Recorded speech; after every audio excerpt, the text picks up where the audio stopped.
Welcome in, everybody. It's Friday's episode of the morning meeting. Dan's first Friday with us. We think the week's gone pretty well. We're glad you've made time to be part of season 2, episode 5. Whether you're watching on YouTube or here on the Two-Way Network, I'm doing the program from a jerry-built set of technology. So this will be a fun one. Dan and Sean and I will tell you about what's happening today, offer you some analysis. And then, of course, as always, take your questions. If you're game to join in, and we always like new people joining in, please raise your electronic hand. If you're here on the Two-Way platform, we'll call on as many of you as we can.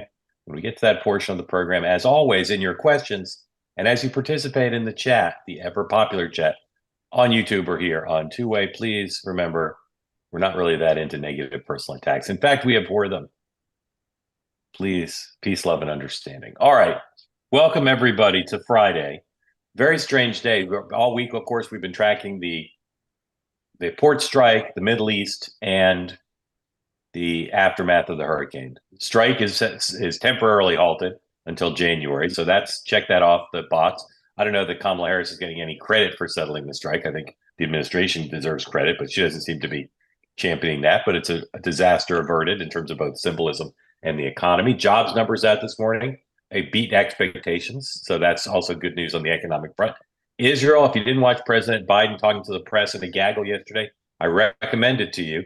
He said all sorts of things that had the markets going a little bit bonkers, and had some people wondering yet again whether he should be doing gaggles at this point in his life. The big thing is the aftermath, and talking to people who in both on the ground in the region and people who've covered and dealt with and worked in government in these disasters before. Not saying anything negative about anybody, just the facts. It's at about this phase where people are the adrenaline has died down, the kind of terror and also optimism kind of sets aside, and the realization sets in that this is a long haul and that government's not going to be able to do everything for everybody.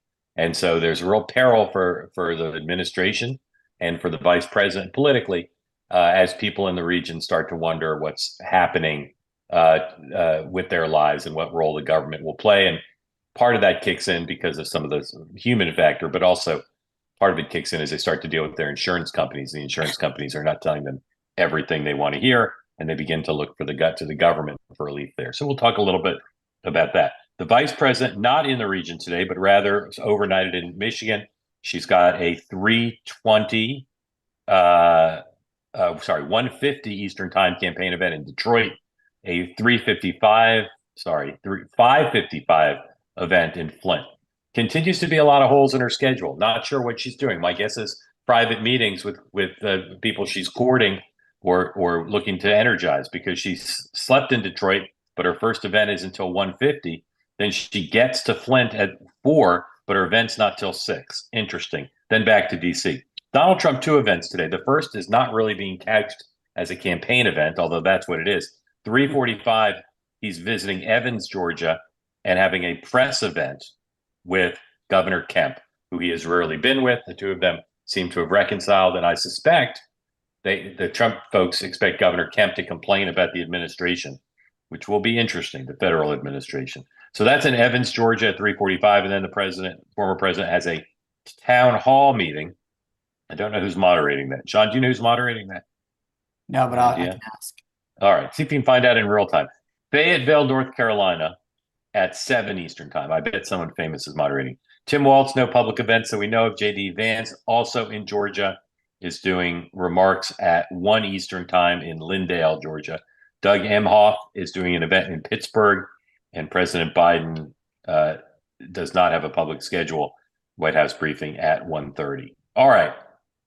Let's start with, and again, if you'd like to get in the conversation, please raise your hand. Let's start with the hurricane aftermath. Sean, what do you think of my premise based on my reporting that we're in day whatever we're in, and that we're bound to see, both from Governor Kemp and from citizens, particularly in Western North Carolina, some fraying of the silence in terms of not being critical of the administration, and that Harris has to worry a lot about that? Yeah, I will tell you, and a couple of things. I called a lot of folks last night that I know in North Carolina. One, a big big Dem, and just said, just tell me, how do you think the response is going? I called people who on both sides of the spectrum just to get a sense of it. I watched, I mean, just dug in based on our conversation yesterday. And I will tell you, on social media, a lot of criticism in the rural areas. And I want to preface this by just saying, because before I get to the comments, there's a reality of what's real and what's the government's fault and what's not. We are having a political conversation about who gets blamed, right or wrong. I want to preface this because people are going to say, oh, that's not fair. It's not a question of fair. As I've said before, it's perception. I will tell you that I think that there is a bubbling up of from all spectrums, right? So I've seen it on the right and the left now of people saying, I'm not getting the help that I need. I haven't seen FEMA. I'm watching people drive by. I think that this is going to be a bigger problem. I didn't fully appreciate the level of devastation that people were describing to me is unfathomable. We've seen the pictures, but to hear people that I know that live in Western North Carolina to describe it to me brought tears to my eyes. And I'm just telling you, again, right or wrong, expectations in check or not, I think that this is going to be a big problem. I will also tell you, just as a shameless plug, I've got Chairman Whatley, RNC Chairman Whatley, on my show today. He's from North Carolina, and I really want to get to him about what does that mean politically? As crass as it is, I want to know, Asheville's the blue dot there, but how much is this going to affect their efforts? And I think that, anyway, I'm just saying, oh, by the way, Anna Luna is moderating the town hall. Interesting. Sean, that's not a shameless plug. It's just a solid plug. Tell folks what time that is. 6 o'clock tonight on my YouTube channel. That it is quasi shameless. Yeah. All right. Dan, I'm going to turn it over to you to talk at some length about what you think about not just Western North Carolina, but the whole region, particularly politically, Georgia and North Carolina. And while you talk, I'm going to try to fix my technological situation. So I'm going to go off camera. Dan, over to you. Yeah, I mean, look, I won't belabor North Carolina. She is getting near the danger zone. I said it on Monday, 72, 96 hours was key to watch. I know some Democrats have talked, this isn't fair. Look at Puerto Rico. The reality is Puerto Rico is not and was not a swing state at the time. And I think, going down to Georgia, to be, crass politically about this, Brian Kemp is no fool. He is ambitious. I think thinking about his future, it is hard to see a path if you are at war, both nationally and in the South, with Donald Trump. And I think, this is a little bit of an opportunity to get on the right side with Trump. And that creates peril for Harris and Biden, because if local officials start saying we are not getting what we need, and I think Kemp yesterday said that the disaster zone declared was not big enough, that the federal government should be declaring other parts of Georgia a state or national emergency, that becomes a real problem. Right now in North Carolina, you have Cooper. If you're the Harris campaign, you need the 2 state senators in Georgia saying kind things about you. You need, whoever on the ground, but it is a danger zone for her, no doubt about it. Because at the end of the day, it's another example of chaos that they just don't need right now for voters to be seeing on TV. Daily. Yeah, Dan, I would just add, again, I think you're right on the political standpoint, having the top cover of Governor Cooper and the state senators. But when you start seeing these social media videos, and again, this is right or wrong, people are saying, the timing of so many things right now is not good for them. You had them give away money to Ukraine. You've had this issue of illegal immigration. And there's a lot of people that I see on social media saying, how come everybody else got their money? We're not getting the help, right? You helped people in Ukraine. You're helping people coming over the border. What about us as citizens? And again, totally. I mean, look, I have a good friend who is a die-in-the-wool Democrat about an hour east of Asheville, who put on social media that he got a note from the electric company to not expect power back for 4 to 5 weeks. And that's not even in the hardest hit areas, right? And he's not in a particularly rural area. So to your point, Sean, absolutely.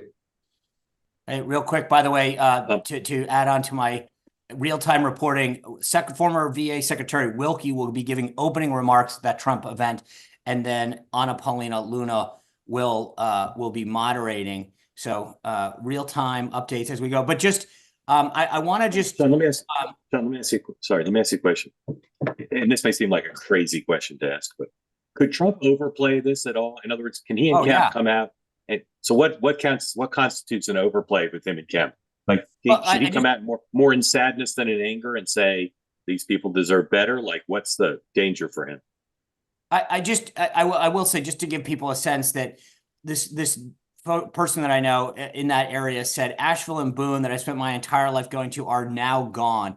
My son said that Chimney Rock no longer actually even exists. It was wiped to the mountain. Blah, blah, blah. I mean, this is a level of devastation that I can't fathom what that would mean. But I think that if Trump overplays this, right, if people are frustrated and they're expressing it, that's the strongest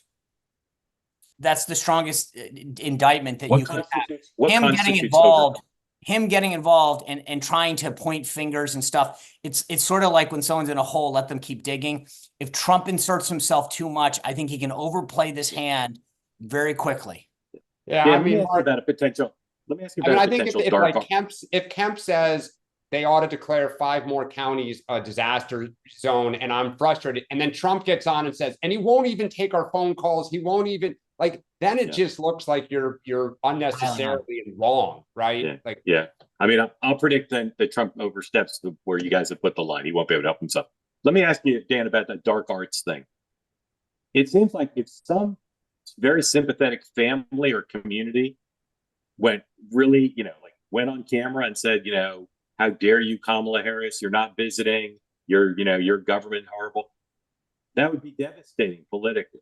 I'm not advocating this, just to state the obvious, but couldn't the Trump campaign gin that up pretty easily, or is that too dangerous? No, in fact, you're seeing it on social media. Yeah. I mean, you don't have to go and put someone face to camera.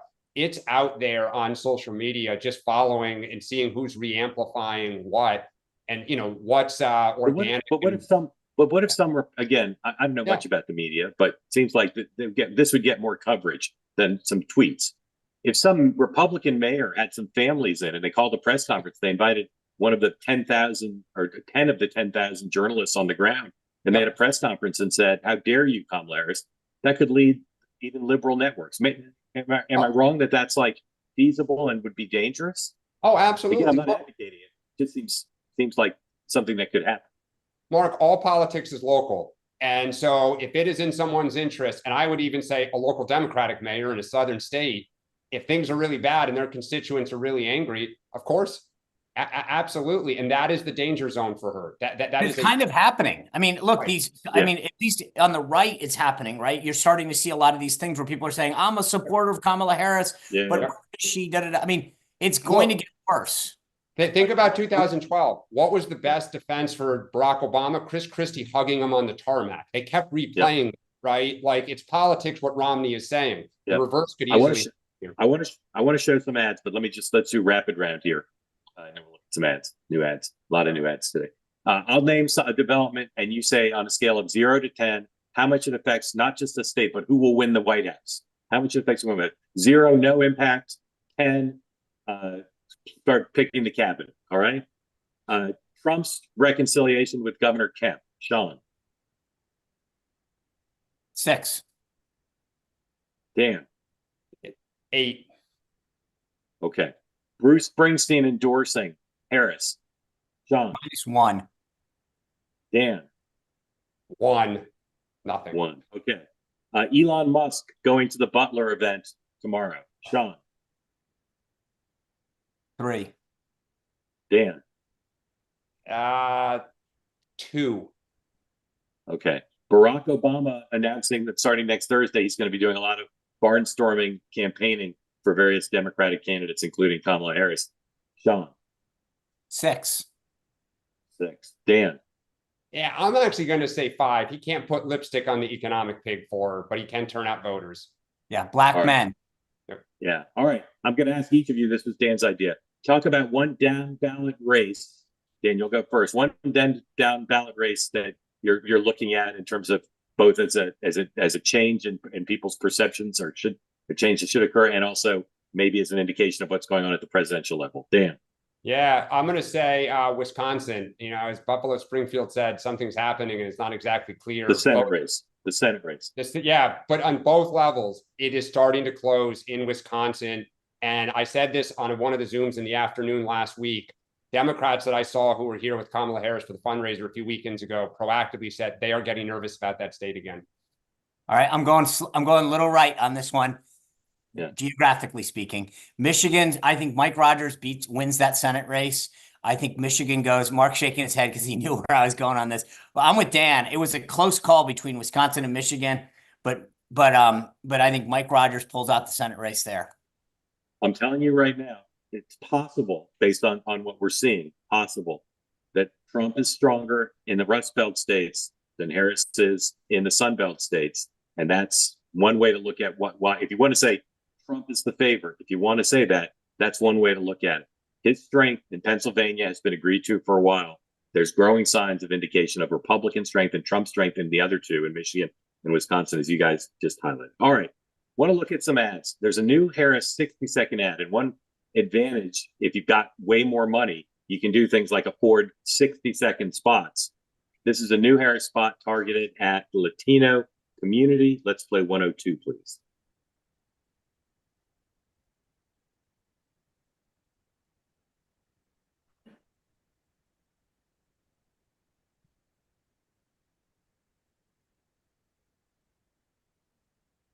We got 102.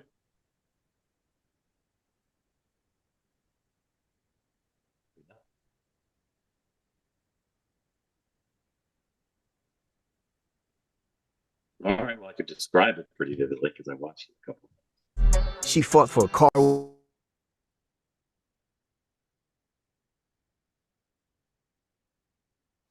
Had a little technological glitch. Rolling just one moment. Thank you.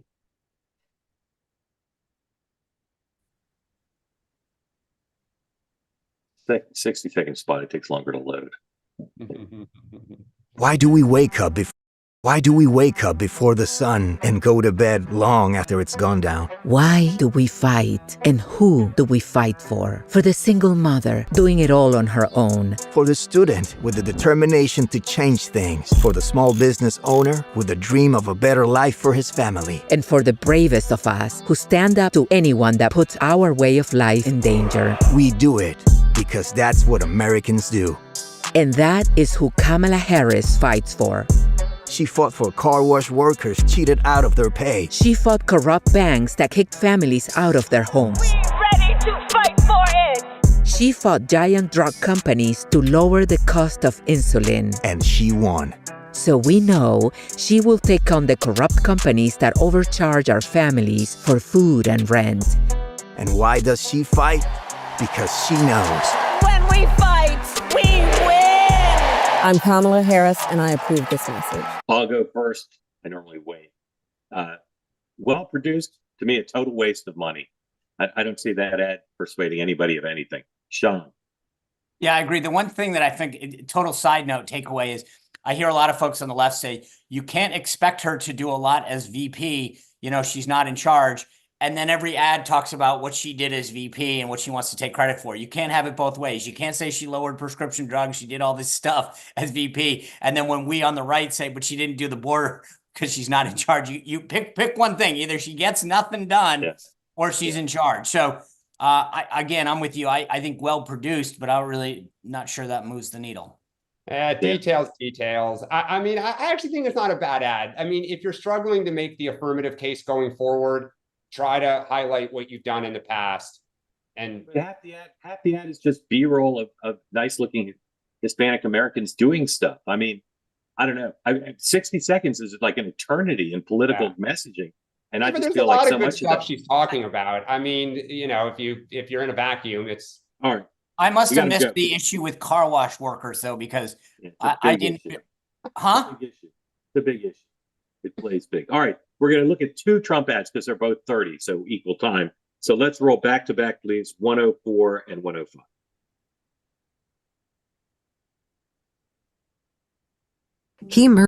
He murdered a father of 3, sentenced to life in prison. Kamala Harris pushed to use tax dollars to pay for his sex change. I made sure that they changed the policy so that every transgender inmate would have access. It sounds insane because it is insane. Kamala was the first to help pay for a prisoner's sex change. The power that I had, I used it in a way that was about pushing for the movement, frankly, and the agenda. Kamala's agenda is they, them, not you. I'm Donald J. Trump, and I approve this message. Kamala Harris pushed the far-left Green New Deal. That means huge new tax. Kamala Harris pushed the far-left Green New Deal. That means huge new taxes, increased utility bills, and banning gas cars. That's why I am committed to passing a Green New Deal and finally putting an end to fracking once and for all.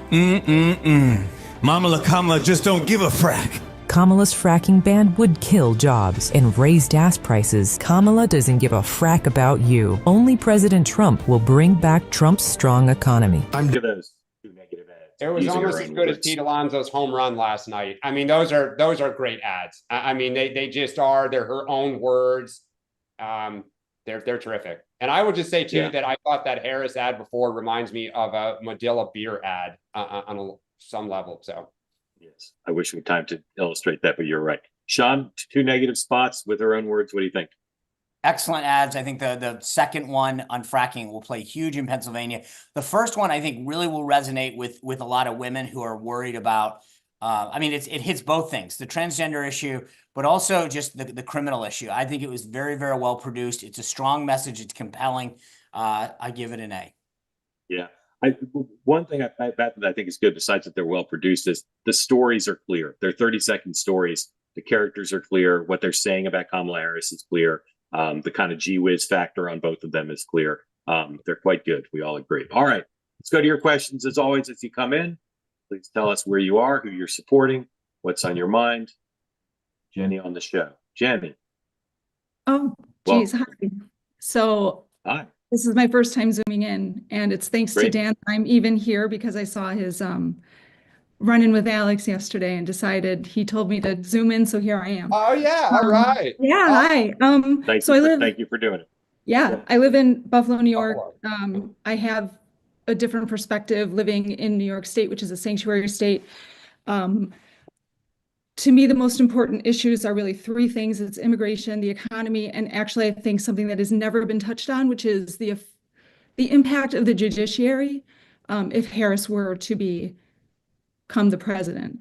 Let me just stop you. Are you supporting Donald Trump? It sounds like I am a what you're Trump saying. supporter, yes. And did you vote for him in 16 and or 20? Both times, yes. Both times. Okay, Yeah. sorry, go ahead. Keep going. We have several hotels in our area here who have been housing illegals for almost a year. They have had sexual assaults there, so they had to move them to a less neighborhood area.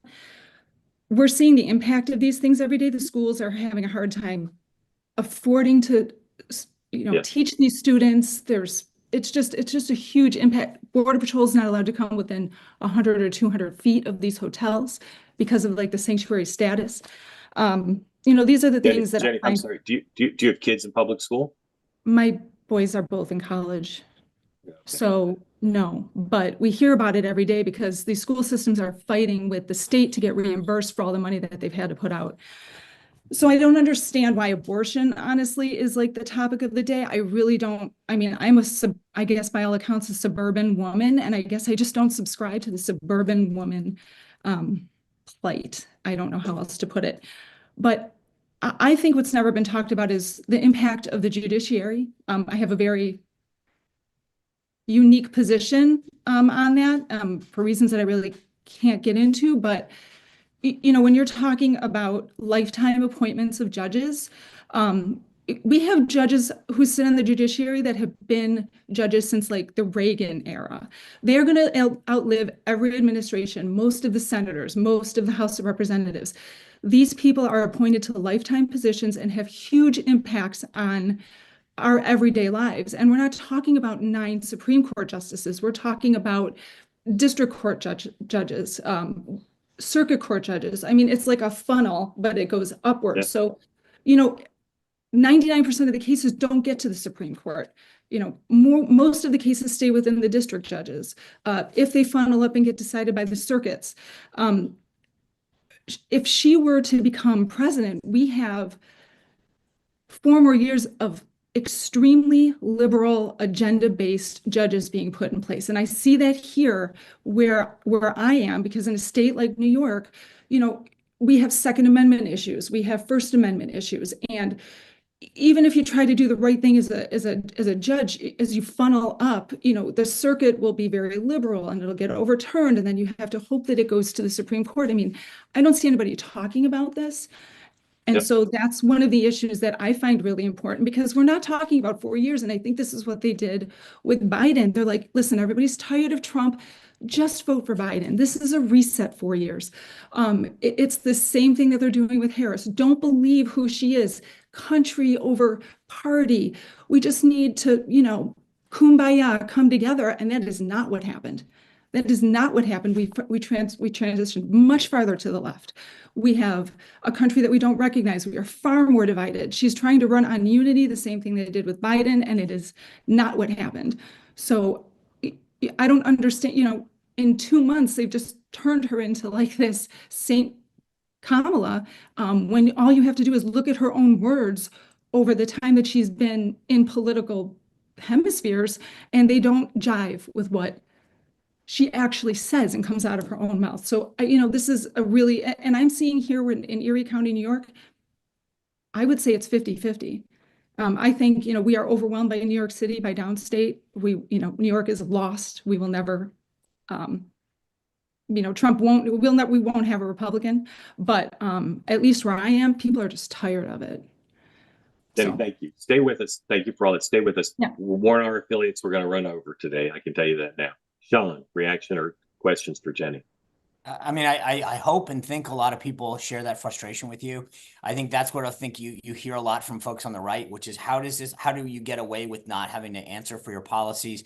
I mean, the uniqueness and the historic nature of this obviously have everything to do with it, but the idea that you can, through anonymous aid, say, I no longer believe in this, and no one follows up and says, I'm sorry, these are major issues. You need to account for it. She got asked on a local Pennsylvania station the other day, hey, President Trump says, the following, that for 4 years, you've been in charge. Why didn't you do anything? And she goes off, on a tangent again.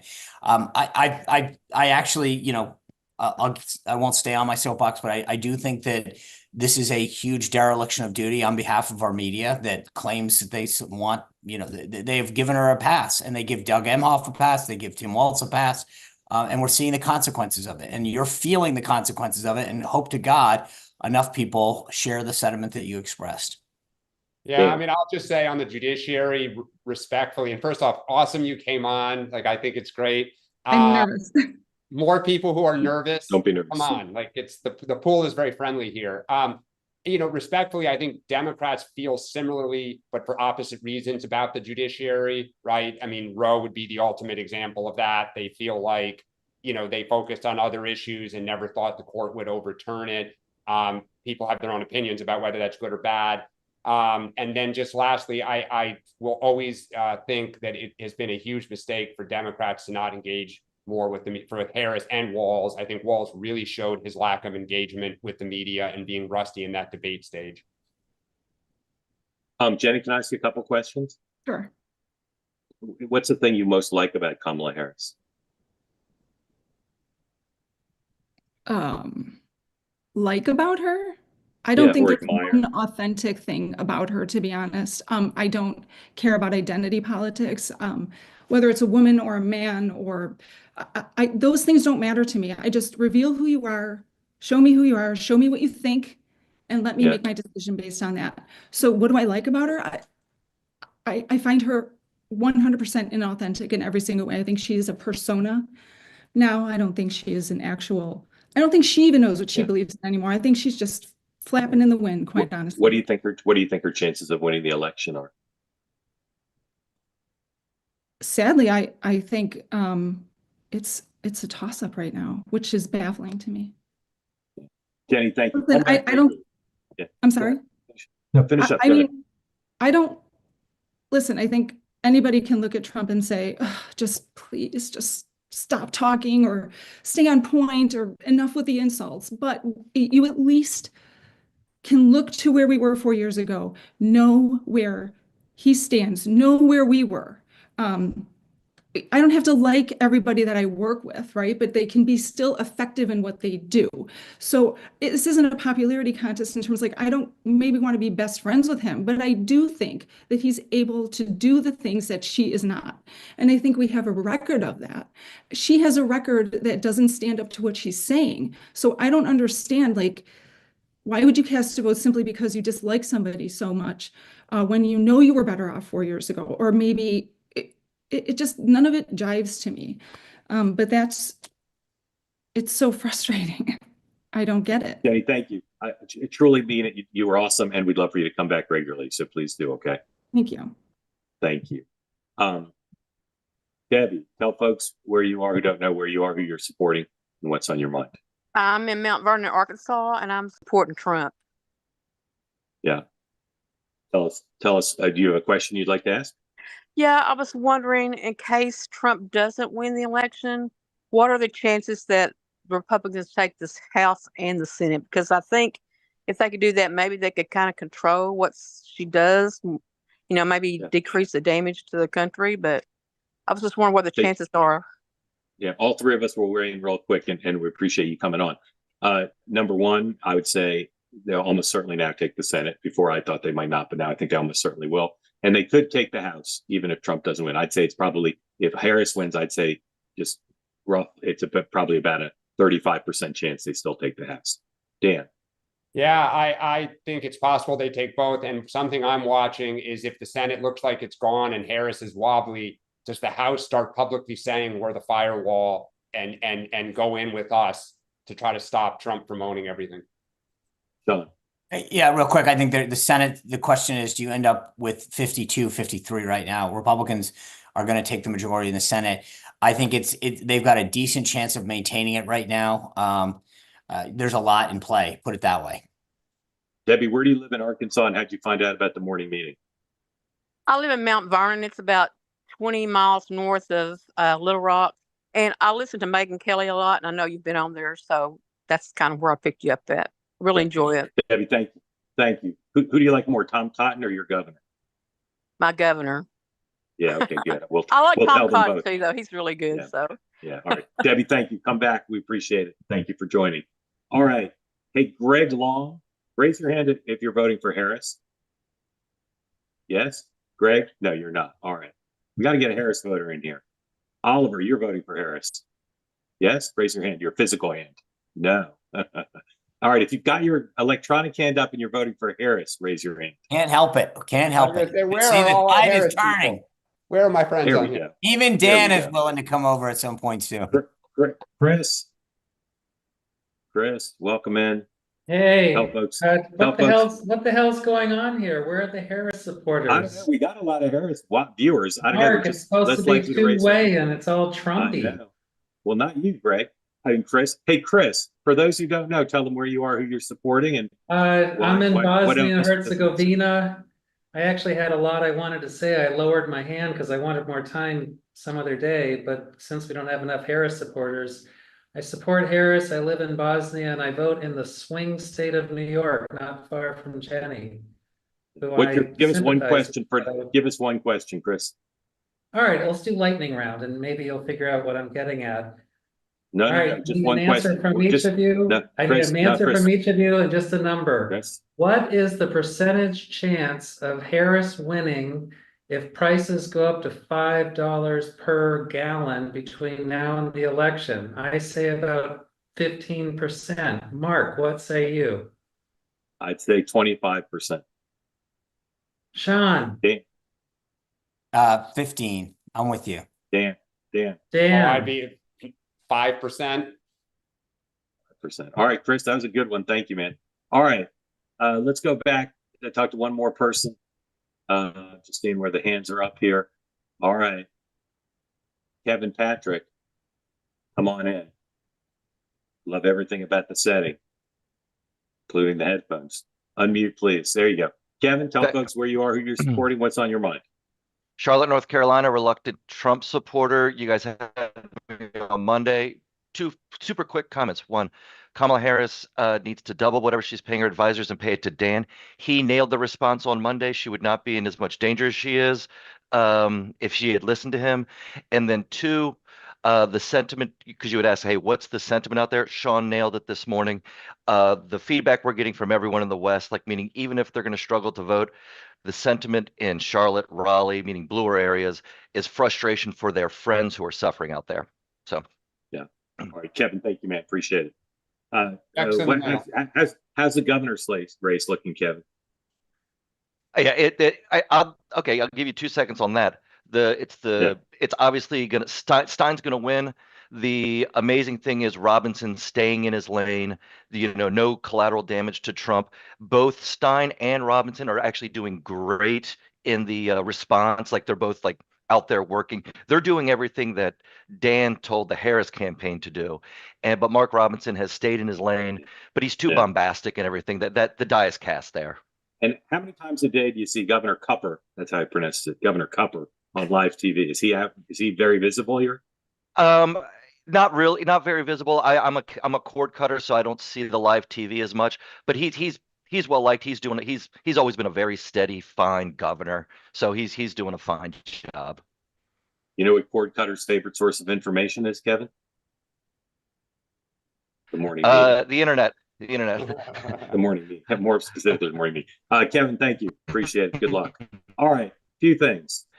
Number one, I give you my word because I'm very familiar with our audience. We have a lot of Harris supporters amongst our audience. I don't know why they're not raising their hands as much these days, but we welcome you to do it. Chris should not be alone. But for those of you who think that we've been getting a lot of Trump people, it's true, but it's luck of the draw, number one. And number two, we're just not having Harris supporters raise their hand as much. While we've been on, the Team Trump put out their press release for tomorrow's rally in Butler. And they've been building this up for a long time. I can't read you the entire list of names of people who say they will be there in terms of like special guests. It's some people like Elon Musk and Eric Trump and Laura Trump and JD Vance and members of Congress. But it's also a lot of people who were heroes, rescue heroes on the day of the attack, and just an extraordinarily long list. And they've been Michael Watley. They've been building this event up. They plan to make it like one of the big events of the entire campaign. So, Sean, do you want to say anything about that? Yeah, real quick. One thing last night that came out, it was funny. The Secretary of State's office in Pennsylvania, the Secretary of the Commonwealth, announced that they were suddenly going to be doing maintenance on voter registration on the day of Trump's rally in Butler. Scott Pressler and a lot of activists in Pennsylvania called it out and said, "You got to be kidding me. The one time that you're going to do maintenance is when Trump's in Butler doing this thing." Kudos to the RNC. Maintenance meaning you couldn't register tomorrow? You couldn't register during the time that he just happened to be in the state. And so they have now found an alternative time to do maintenance on their voter registration site. But the RNC and Scott Pressler and a lot of activists in Pennsylvania got involved and called him out on it and said, "You got to be kidding. This coincidentally just happens to be while President Trump is doing a rally and trying to register people in Butler." So I just wanted to call that out because that was a little bit of a dirty trick got caught. Dan, any thoughts on Butler? No, I mean, I think the more of these celebrities and others that show up, the more people will attend, and I'm sure that'll be good for the Trump campaign. Democrats, their own. Wait for the Bruce Springsteen concert in Philly again. All right. Amy Prince, turn your camera on. Maybe we'll wait. There you go. All right. Amy's on a walk. Amy, are you a Trump supporter or Harris supporter? Unmute. Unmute, please. Yes, I'm a reluctant Harris supporter. All right. We're going to extend a little bit because we got a reluctant Harris supporter on a walk. Amy, where do you live? I live in Madison County, Illinois, Uh-huh. which is in southern Illinois.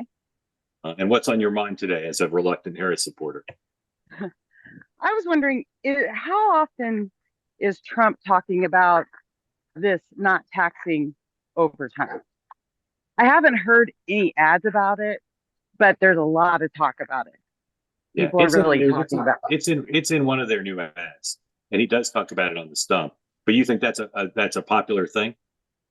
Oh yeah, I have two sons who are in the union. My husband was a union member, and People want to be rewarded for work. They don't want handouts. And Amy, the Democratic Party doesn't understand that. Amy, did you vote for Hillary Clinton in 2016? Yes, No. I voted Yes, you did. Democrat Did you vote? my whole life.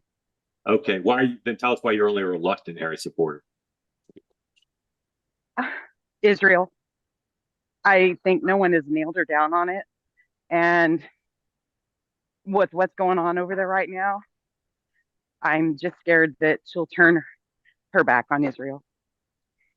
Amy, thank you. Appreciate it. Thank you for speaking up for Kamala Harris, even if reluctantly. Enjoy your walk. Alexander, you're going to have to do like the benediction, close us out. Oh, hey, good morning. You have pizza for breakfast, Alex? No, I'm not having pizza. Actually, my girlfriend's actually making me a sandwich right now. And I'm very appreciative of that. She's trying to be quiet now because our kitchen's like right there. But I wanted to say to the Harris supporters, like, you know, I said earlier that I'm voting for Trump right now. But what I would say is I'll give a nugget to the Harris team. And I said this to Dan last night when I ran into him getting pizza. Everyone dislikes Trump for the things that he says about people. Like he insults people when he's in interviews, when he's in a heated discussion, he insults people. But ask yourself personally what it feels like for somebody to say something bad about you when they disagree with you, and then juxtapose that with what Harris does when she gets in even a friendly interview and somebody disagrees with her, she starts to lecture. And so when you lecture people, just think about in your personal life what it feels like to be lectured by somebody. And I was telling Dan last night, I'm the type of person, I'm very independent thinking and everything of the sort. You can say bad stuff about me. People said bad stuff about me after I came on here earlier this week. But you can't lecture me. Like, you can't do that. And so I would give that nugget to the Democratic team, to Harris's team, if they're listening. Like, and I'm saying that to Harris watchers here, because I know that there are a lot of Harris supporters. You should come on and speak your mind and say, and back your candidate. If you support your candidate, back them. Like, genuinely come and make your positions known. And so I would say, if that offers up anything to the Harris supporters here, that like even someone who is right now voting for Trump, I'm willing to provide advice to the Harris team, like just so it's a better battle, it's a better fight. Like, so Alex, that's all I had to say this morning. Okay, we're grateful to you for coming on. We're sorry if your previous appearance caused any trouble, but we're delighted. Oh yeah, to have you as part of this, and we hope you'll keep coming back. And the Upper West Side pizza is not as good as you can get if you go a little bit further downtown. That's my pro tip to you. I don't know what place you went, but it's not that good. Nothing on the Upper West Side's that good. Alex, thank you. Have a good weekend. Enjoy the sandwich. All right, Dan, what do you have your eye on for the weekend besides Butler? My New York sports teams, and just whether or not Harris, looking at these ads that she's releasing, it does appear that they are starting to make the argument about what she has done in the past, and they are leading less with a forward-looking economic message. And does that continue? Yep. Sean? Yeah, I'm talking to Watley, as I said this afternoon. I really want to hear about where he comes down on voter registration, early vote, the trends that they're seeing, and then particularly because he was the chairman of the North Carolina party, how does the political impact of this storm affect the race, both in terms of delivery, logistically of messages and that kind of stuff, but then who is most affected voter-wise? So I that's where I think, unfortunately that discussion has to happen. But I'm looking forward to that. Okay. We want to thank everybody, including Jenny and Amy and Alex and everyone else who came in to speak. Monday, again, Harris folks, I know you're there. Please try to participate, follow Alex's advice, and raise your hand to be part of it. No plans for another episode tonight. If there's breaking news, I'll come back and do one. And we'll see about over the weekend as needed. We'll come and so watch Twitter, watch our YouTube channel, watch my Substack for notifications about special pop-up episodes that occur from now through Monday morning when at 9 a.m. Eastern time. Guess what? Season 2, episode 6 premieres, world premiere, exclusive world premiere, Monday, 9 a.m. Eastern time. Thanks everybody for joining. We appreciate it. You'll get a chance to rewatch the episode on YouTube in moments, and we'll see you Monday. Thank you. Have a great day, great weekend.